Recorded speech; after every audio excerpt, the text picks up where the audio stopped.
Hello friends, welcome to my channel English Lovers. My name is Fatima Rizvi और आज की हमारी short story का नेम है The Ant and the Dove. So ant का क्या मतलब होता है? एज वेरी बेसिक्स जो मैंने डिस्कस किया था कि जो भी वर्ड्स होंगे मैं एक एक वर्ड की आपको मीनिंग बताती चलूँगी, क्योंकि ये हमारा जो सेशन चल रहा है ये ट्रांसलेशन का है और इसमें जो भी वर्ड्स हैं उनके आपको डिटेल में मीनिंग्स मिलते रहेंगे. सो आंट का क्या मतलब होता है? चींटी. ठीक है. Ant and the dove. Dove का मतलब होता है डव. डव एक तरह की बर्ड होती है, जैसे कि पिजन होता है, कबूतर की तरह की एक चिड़िया होती है जिसको हम डव कहते हैं. ये आपको पिक्चर दिख रही है ना. फिर स्टोरी हमारी स्टार्ट होती है. वन हॉट डे, एक गर्मी के दिन. An ant was searching for some water. एक गर्मी के दिन क्या हुआ? एक चींटी सर्च कर रही थी, खोज कर रही थी पानी की. ठीक है. फिर क्या हुआ? After walking around for some time. After कहते हैं बाद में, वॉकिंग कहते हैं चलना, वॉक करना, चलना. अराउंड फॉर सम टाइम, कुछ समय चलने के बाद. She came to a spring. जो चींटी थी वो कहाँ आ गई? कुछ समय के बाद वो चलने के झरने के पास आ गई. स्प्रिंग, आपका ये जो वर्ड स्प्रिंग है इसको कहते हैं झरना. हिंदी में आपने देखा होगा ना कि झरना कहा जाता है इसको, जहाँ पे फाउंटेन होता है. इंग्लिश में एक वर्ड फाउंटेन भी इसके लिए होता है, जिसको झरना हिंदी में कहा जाता है. To reach the spring she had to climb up a blade of grass. तो अब क्या हुआ कि एक चींटी जो है वो चल के जा रही थी और उसको एक झरना मिला, और झरने के पास, रीच का मतलब होता है पहुंचना. झरने के पास पहुंचने के लिए क्या करना था उसे? She had to climb up a blade of grass. Blade of grass मतलब ग्रास, जो घासें होती है ना, ग्रास कहते हैं घास को, उसको पार करके जाना था उस झरने के पास. सो फिर क्या हुआ? वाइल मेकिंग हर वे अप. मेकिंग हर वे अप का मतलब होता है रास्ता बनाना. मेकिंग हर वे, ये जो एक साथ वर्ड्स हैं, इनका यूज़ जो होता है उसका हिंदी में ये सेंस निकलता है. मेकिंग हर वे का मतलब रास्ता बनाना. मेक वे का मतलब रास्ता, रास्ता बनाना, रास्ता बनाना. मेकिंग हर वे अप. तो जैसे वो रास्ता बना रही थी, उसे घासें पार करके जाना था दूसरी तरफ पानी लेने के लिए. सो फिर क्या हुआ? She slipped and fail into the water. तो उसका पैर फिसल गया. स्लिप कहते हैं फिसल जाने को. और फिर क्या हुआ? वो गिर गई. फेल कहते हैं गिर जाने को. किस में गिर गई? पानी में गिर गई. Then what happened? She could have drowned. Could have मतलब, कुड का मतलब यहाँ पे है कि वो डूब सकती थी. ड्रोन का मतलब होता है डूबना, डूबना. वो डूब सकती थी चींटी. लेकिन फिर क्या हुआ कि if a dove up a nearby tree. Dove कहते हैं पिजन चिड़िया को. नियर बाय पास का. नियर बाय का मतलब होता है पास के पेड़ से अगर एक चिड़िया ना आ जाती, अगर उसने उसे ना देख लिया होता.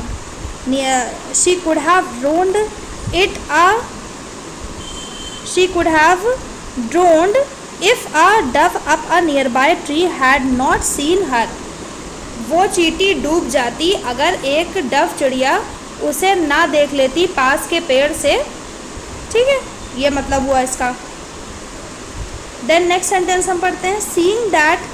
सीइंग दैट का मतलब होता है देखते हुए. Seeing that the ant was in trouble.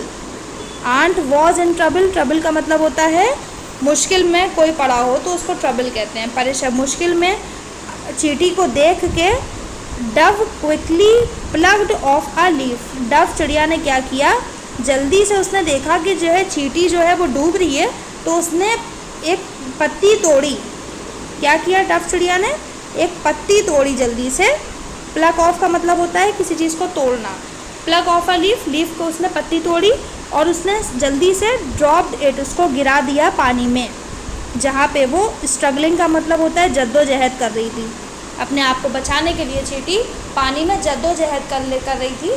तो उसने उस जगह पे डफ चिड़िया ने उस पत्ती को नीचे पानी में गिरा दिया। देन व्हाट हैपेंड, फिर क्या हुआ? The ant moved towards the leaf and climbed up there.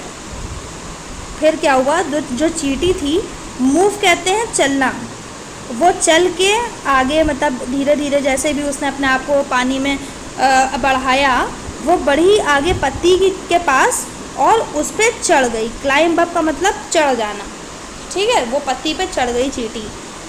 Then what happened, soon it carried her safely to dry ground. फिर पत्ती पे जैसे चींटी चढ़ गई तो धीरे से पत्ती, क्योंकि ऑब्वियसली पत्ती जो है पानी में तैर तैर के आगे वो बढ़ गई और उसने सेफली कहते हैं सुरक्षित, सेफ का मतलब सुरक्षित, सुरक्षित, उसको सेफली सुरक्षित पहुंचा दिया एक सूखी ज़मीन के ऊपर।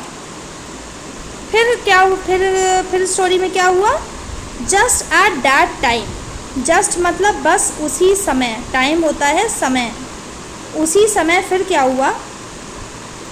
A hunter nearby was throwing out his net towards the dove. उसी समय क्या हुआ? जब जैसे अभी तक हमने क्या पढ़ा कि ऊपर से डफ चिड़िया ने एक चींटी को देखा कि वो डूब रही थी, तो उसने पत्ती डाल दी ऊपर से और चींटी उस पत्ती पे चढ़ के और वो सूखी ज़मीन पे आ गई और उसकी जान बच गई। उसी समय क्या हुआ कि जो चिड़िया थी उसके ऊपर एक हंटर जो है वो अपना नेट, अपना जाल चिड़िया के ऊपर डालने लगा। टूवर्ड्स मतलब चिड़िया की तरफ अपना नेट, जाल को एक हंटर डालने लगा। Hoping to trap it, hoping मतलब ये उम्मीद करते हुए कि वो उस चिड़िया को पकड़ लेगा, ट्रैप पकड़ लेना, उसको पकड़ लेगा। Guessing what he was about to do, guessing मतलब इस बात को समझ जाना। कौन समझ गया? चींटी। Guessing what he was about to do, the ant quickly bit. Okay, guessing what he was about to do, the ant quickly bit him on the heel.